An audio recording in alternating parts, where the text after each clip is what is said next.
2011 Ford Explorer. Puedo mirar el problema misfire en el motor.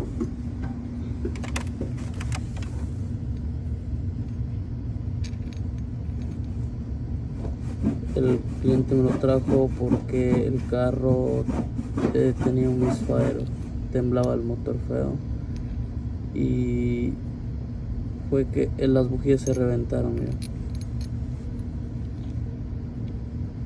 Marcaba el cilindro 5 y 6, 5 y 6 acá.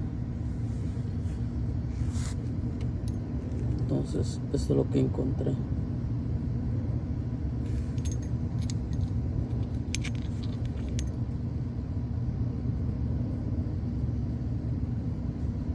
Entonces yo lo reemplazo las bujías nuevas y queda